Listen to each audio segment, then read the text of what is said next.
This meeting is being recorded. Hey, Stephan and Nancy, thanks for joining us for step 4 conversation here towards the end of April. And I know, first step, we admit we're powerless. Second step, we got to have some power. Third step, we turn our will and life over. Fourth step, I mean, is this really necessary? So anyway, thanks again. I just wanted to, start off with a little joke there. But thanks for joining us. And so, yeah, let's talk about step 4. Thank you. Okay, and thanks for having us. So step 4 made a searching and fearless moral inventory of ourselves. And I wanted to start out talking about step 4, reading a quick passage from step 4 in the 12 by 12, just the bottom, starts at the very bottom of page 42. And they say, step 4 is our vigorous and painstaking effort to discover what these liabilities in each of us have been and are. We want to find exactly how, when, and where our natural desires have warped us. We wish to look squarely at the unhappiness this has caused others and ourselves. By discovering what our emotional deformities are, we can move toward their correction. Okay, so again, that's out of the 12 and 12. And my early experiences with step 4 and doing it what I thought was exactly the way the big book asks us to do it, I couldn't have followed out those sentences that I just read at all, because I was looking at, my mom, my partner, my spouse, my kids. I was looking at other people and following the directions. So how did other people, and the wrongs they had done and what I was angry about, how did that show me defects in myself? I wasn't even asking myself the question. And yet, again, on the bottom of page 42 in the 12 and 12, it says it's a vigorous and painstaking effort to discover what these liabilities in each of us have been.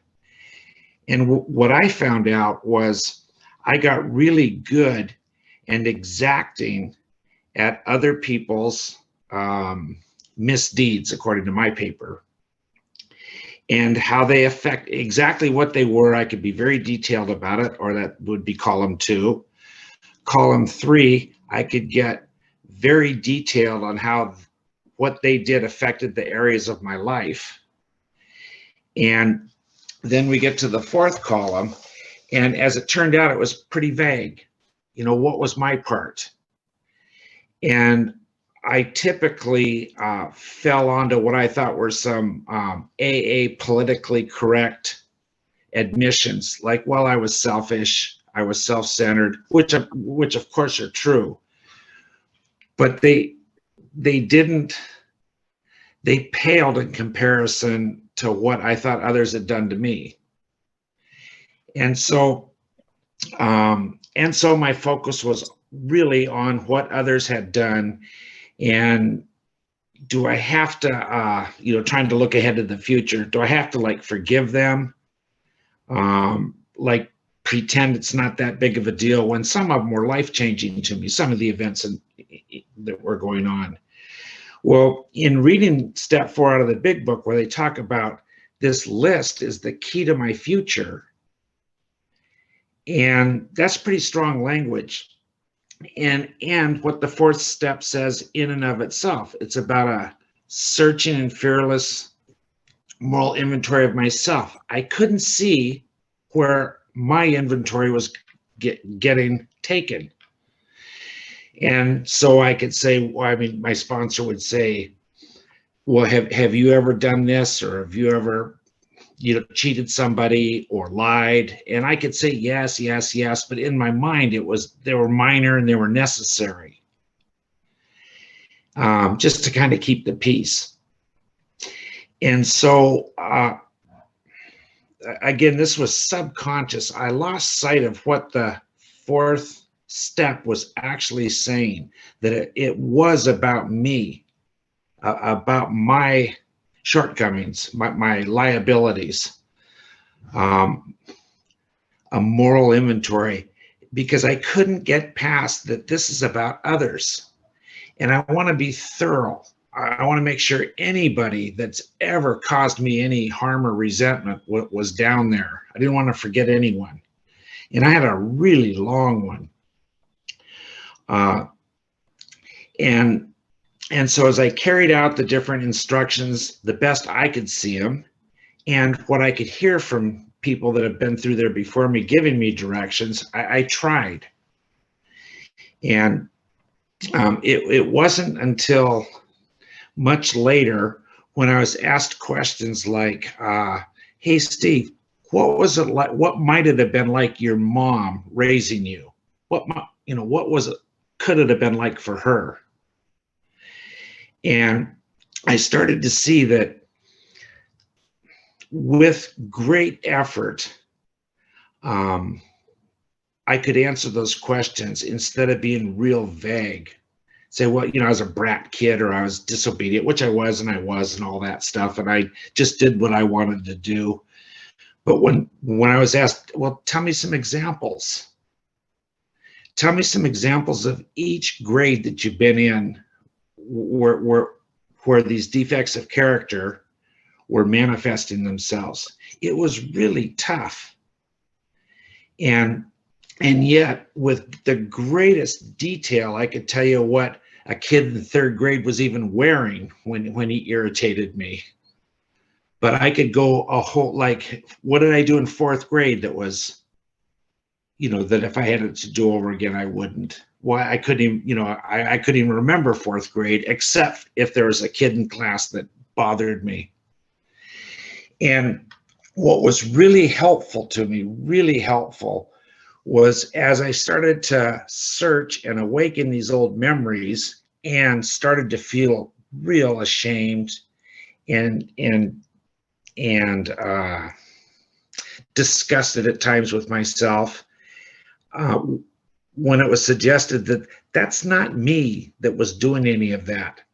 That was the actions of a person following the ego, if we want to say that, a lower power. Predictable actions of how anybody's life would go if they're following a lower power or the ego. But it couldn't have been who I really was, because who I really am, according to the big book, is a creation of God's. And so that can't be bad. And so I was able to separate a little bit of, if I did something bad, I always thought I was bad. Or if I did something dishonest, I thought I was dishonest. But now I look at it differently. If I do something dishonest, I did something dishonest. But that's not who I am. And if I don't want to be dishonest, I can correct the behavior. So the fourth step turned out to be way more work than I ever first thought it was going to be.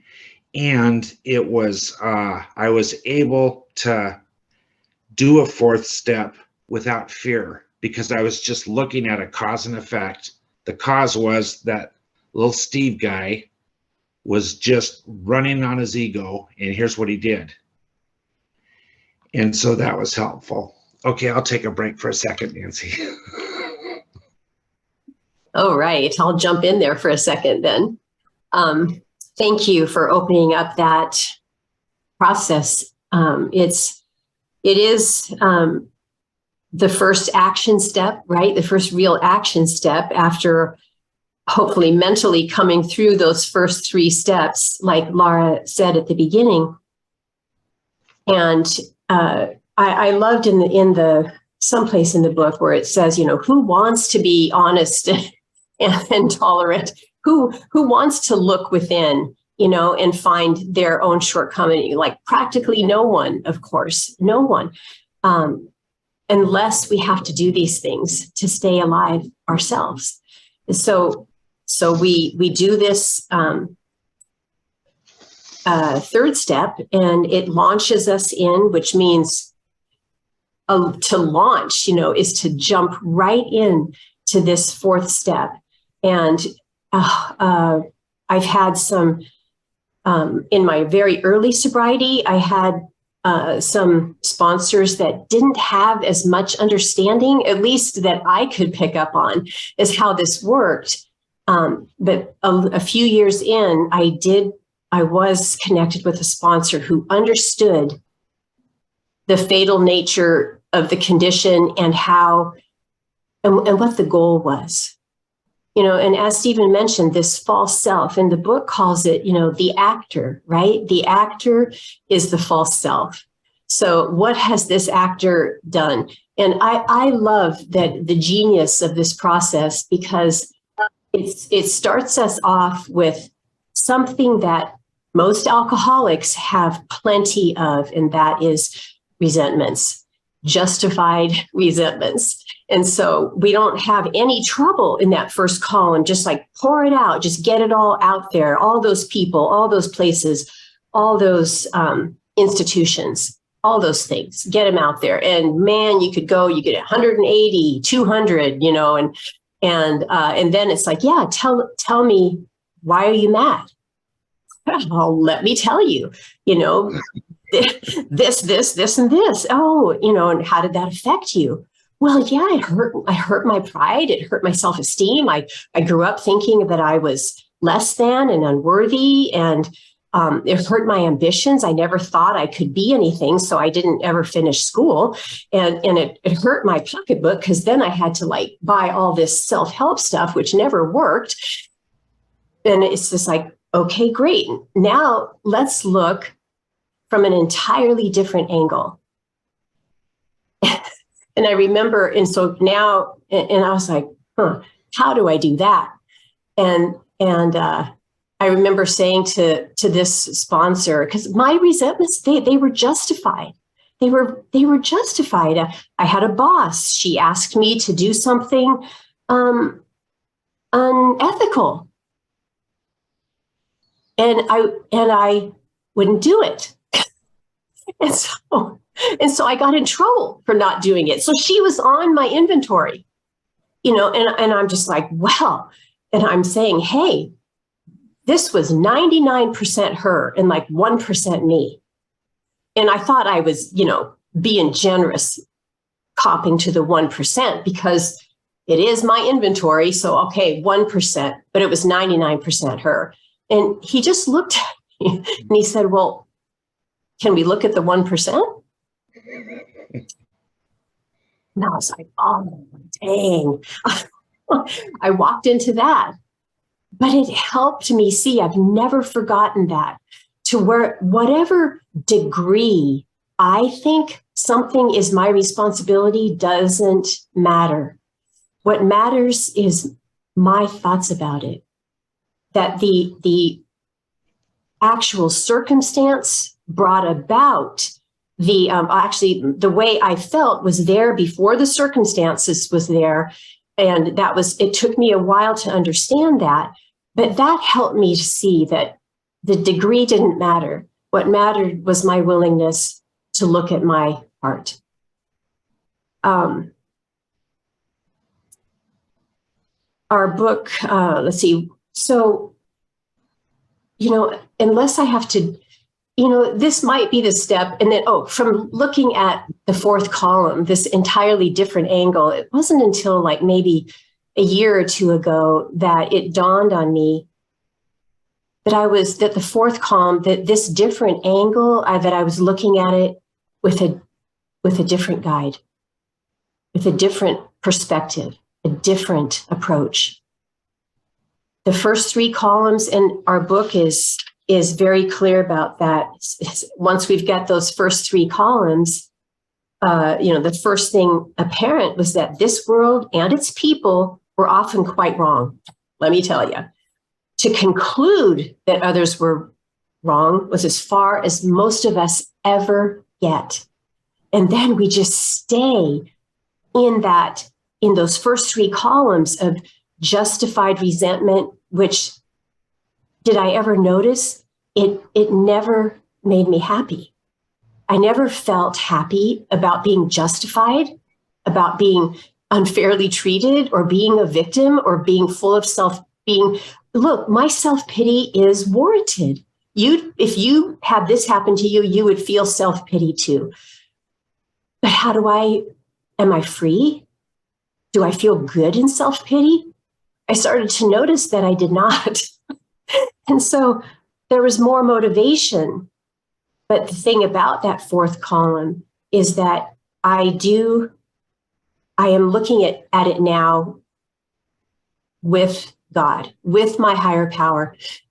And for me, it was like I needed a lot of help in the form of a sponsor who understood that as well, that to help me see, because I was still too immersed in this idea that I might, like Stephen mentioned, like I might cop to like, yeah, I've done that too, right? Which is a place to start. But just knowing that I've caused harm and they caused harm, so did I. I'm also don't feel free there either. But it is a start to see that I've done it, and my attitude has been, well, when I do it, it's justified. When somebody else does it to me, that's not justified. And my resentment, remains.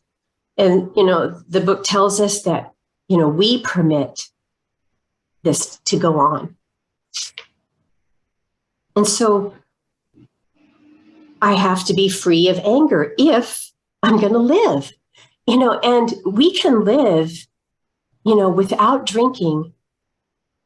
We can be alive, but very miserable, in a lot of pain and a lot of suffering, because maybe we have some underlying belief in not being deserving of help, that these things can hide in our subconscious.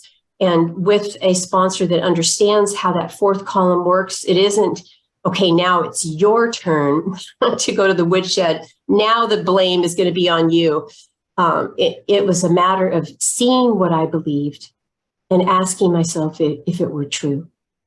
And was I willing to be wrong about what I believed?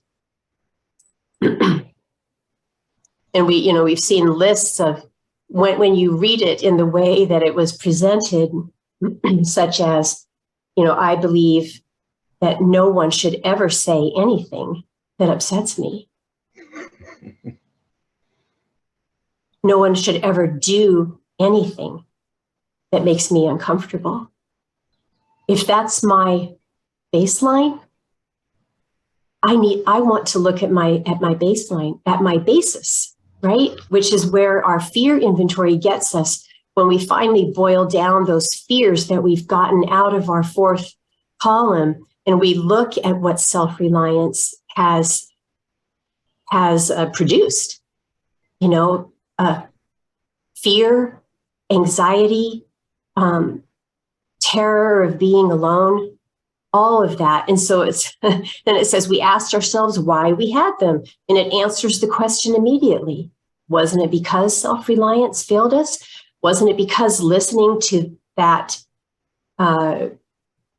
self-determined objective, that false self, that one that thinks it knows, was wrong? And so it brought us to this other side, to God reliance. And that was like, what would the complete opposite of I am alone be? Because that's where we want to aim towards. Well, that would be I'm never alone. And at the beginning, it is, I can't believe that. It's so hard to believe that. But it's just a matter, it's like they tell us we are now on a different basis. The basis of trusting and relying upon God. We trust infinite God rather than our finite selves. We're in the world to play the role He assigns. And just to the extent that we do as He would have us and humbly rely on Him, does He enable us to match calamity with serenity, which is what what the gift is, this serenity that we move toward. But this is our process, right? And the fourth step for me is the first place where I could see almost like a chart of like, yeah, this is where I am, dumped down into this vat of self-pity, self-recrimination, self-judgment, condemnation. I'll put it on you, and then I'll put it on me, and I'll put it on them. And okay, do you want to stay here? All right, let's learn how to transfer that trust to my higher power. But I guess the fourth step is that first vision of this is what I want. They're telling me that this works, and this is what I want to do. I want to transfer my trust into a higher power and stop living as if I am already, because I was not. All right, Stephen. So thanks, Nancy. So in the beginning of the big book, we're promised that it's a simple program, or that's what they say. And if we want to take what's being said in the big book at face value, not trying to misinterpret or make up stuff that's not in the content, if we just take it at its word, it's a simple program. And as we go through the steps, and we're told that resentment's our number one offender, that it destroys more alcoholics than anything else. And again, if we take that at face value, and we say, if we're harboring, which is a word they use in the big book, or providing shelter for a resentment, is that what sober, sane people do? Well, of course not. So if I'm harboring a resentment, and if I'm telling you about it, I'll justify it too. Is that the thinking or the behavior of a sane, sober person? Of course it's not. If it's not sane, it has to be insane. So if I have a resentment, and of course I want to justify it, is that the behavior of a person that's insane or certainly not sober? I say yes, it is, according to the process outlined in Alcoholics Anonymous.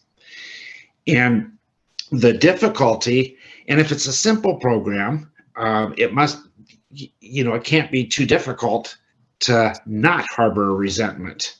But again, that's where the effort comes in. And I found, with every one of mine and with every one of another person's four-step resentment that I've worked with, and hey, Nancy and I, we've done a lot of work with people on four steps because, we get so much out of it too, because it always 100% of the time, at least in our experience so far, it comes down to I'm believing something that isn't true, and I think it is. And that belief enables me to say, I don't care what, it's better to forgive. I've had more peaceful life if I had no resentments. However, I'm keeping this one. I mean, how insane is that? And yet it doesn't, it sounds insane when I say it out loud, because it is. But when it's in my mind, it's, I don't care what anybody says. My brother did this to me and I'll never forgive him for it. And isn't AA great? But working with someone where I can see what caused that? What caused me to think that way? And I think that's where inventory will bring us if we want to go there. What caused that belief that isn't true? That where I think I'm better off in resentment than at peace? Because you can't have it both ways. I mean, even alcoholics can figure that out. You can't have it both ways. And so being involved in step 4 is, like Nancy said, the first action step. It brings more recovery, I think, than any other one single step. it brings the possibility for a sane life. Or not to take away from any other step. I mean, step one, we quit drinking. We thought that was the end of everything. You know, now that I quit drinking, everything's going to be okay. And what did we find out? Not so much. But anyway, so step four, when I can talk to people about step four, about what I've seen from myself, and not just brag about how I weathered other people's misuse of me, it's a way different ballgame. And in what Nancy said about prepared to look at it from an entirely different angle, we try and spend time on that sentence with other people, because it's not from a different angle, like Nancy quoted correctly, an entirely different angle. And that can be great discussion. What would be a different way to look at this, Steve? Well, you know, I can go slightly off course, but an entirely different angle, which would mean it would have nothing to do with the way I'm looking at it. It's work I wasn't used to doing, but the benefits are tremendous. And people that do go through it, they all say the same thing too.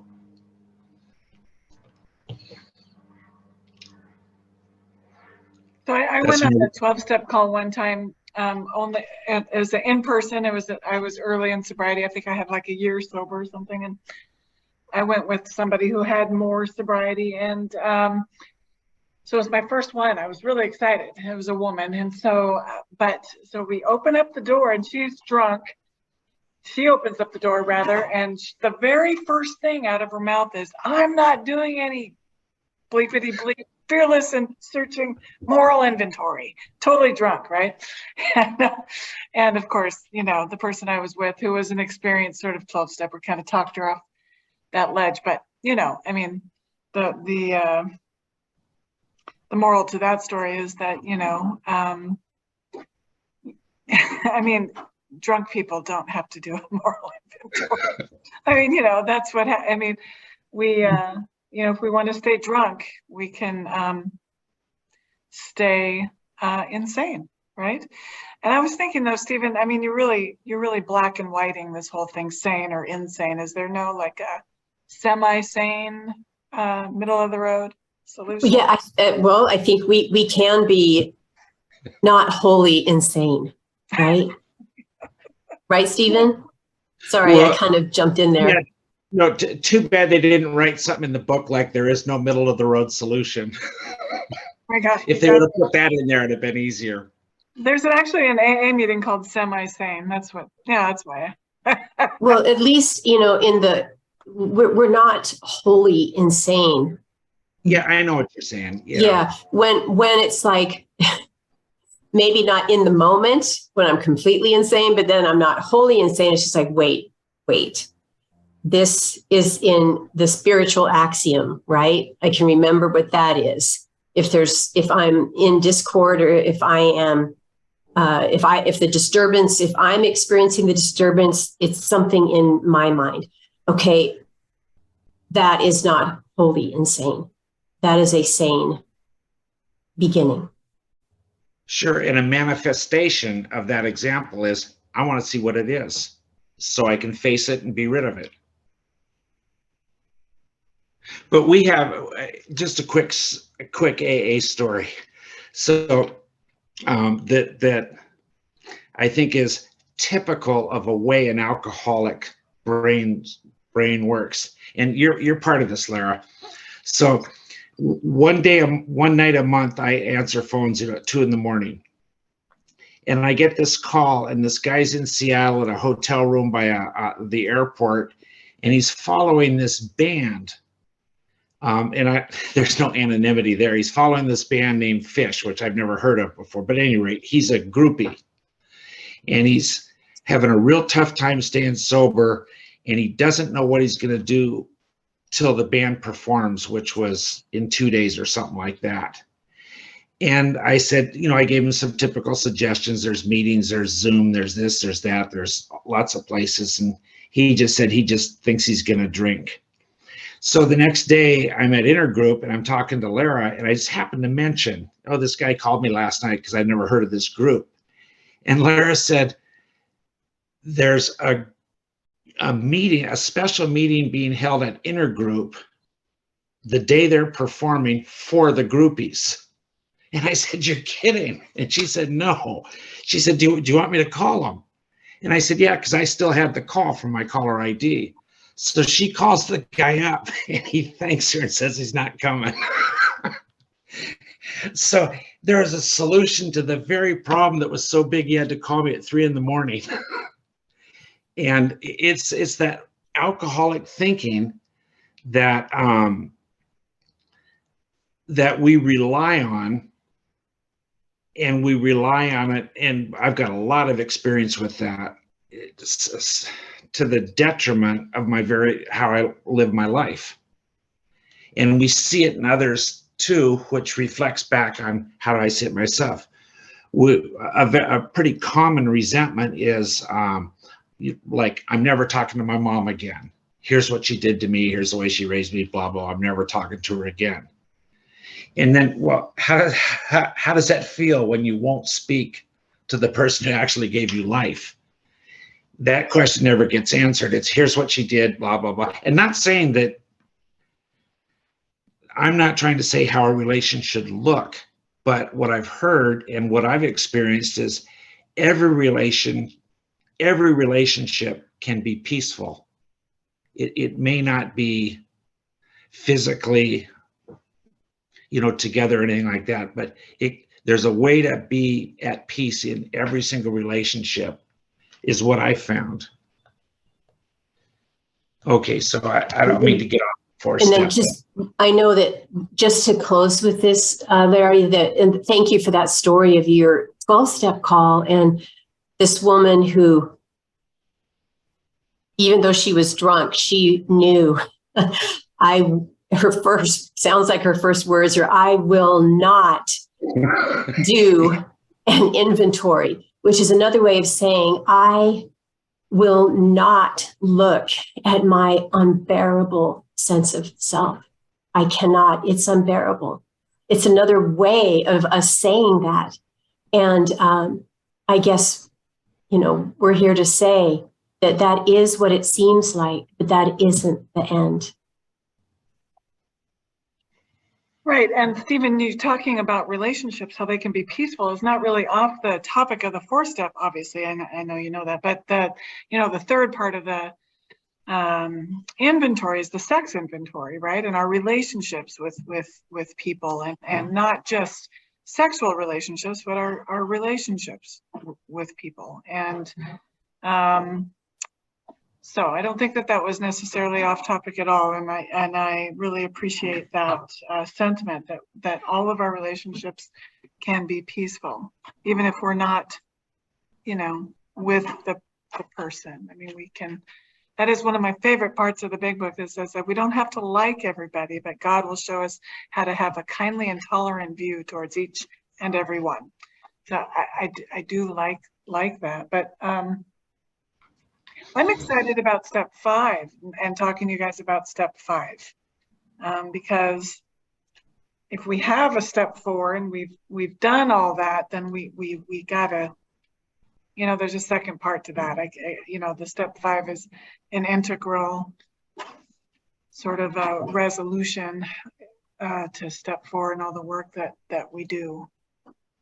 Can you guys talk a little bit about, do you guys have your sponsees, or when they're talking about the new ideal, that we grow towards an ideal for our future sex life, what can you talk about what you think that means a little bit? Sure. Well, the directions are, we ask for a new ideal. And I remember when I was given that direction, and I just thought, now my phoniness is really going to show, because I don't really have a communication with any higher power. I just kind of mostly pretend. But I was told, hey, just ask, and you'll see. And so I did, and not a lot. I don't remember if it was later that day or the next morning or whatever. I got an ideal on how to live, and it was a little bit of bright lights and stuff, not the full band, but like, well, I mean, I knew my request had been answered, not by me, and nothing I haven't heard. In fact, I've never heard of anybody sharing an ideal that's fundamentally different than anyone else. The wording because we all have the fundamental idea.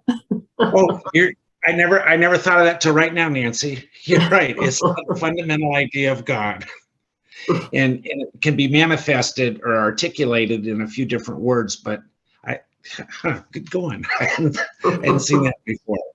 So that ideal, even though it's in the sex inventory, it seems to carry over all of life. I really like that correlation you got there, Nancy. That's great. That was good. Well, do you guys have any last words about step 4? Just do it. Yeah. If it's possible to not take it personally, to just face the facts, it's pretty cool. It actually gets kind of funny. When I was writing my first column, and this was a few years in the workshops, and I was sitting at work at lunch down in the lobby of the Columbia Center, and I was writing this list of, at first it's just like, oh yeah, mom, dad, blah, blah, blah, kids, everything. And then, after I'd written down about 70 things, like number 71 was like, it was on my mind, and I was just like, oh, I don't want to write that down. I don't want to write that down. And I just paused for a minute. My pen was just off the page, and I was very aware that I was like, not going to write this down. And then the thought came, is this what you want to hold on to?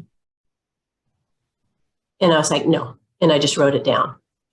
And I didn't want anything that would block me from God. That was our directions. God, please show me what blocks me from you.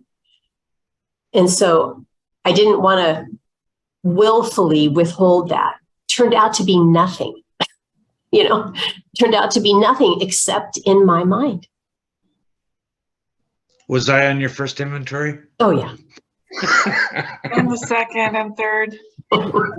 And this morning. No. Oh, Stephen, the gift that keeps on giving. That's so great. Well, thanks again, you guys, for being willing to do this. And thanks for having us, Lara. Yeah, it's super great. It's super great. Well, I guess we'll see you tomorrow night at the Seattle group. Okay. Yes. Come down and join us. Yes. All right. Bye, you guys. Great desserts. Yes, absolutely. Okay. Bye. Okay. Bye-bye.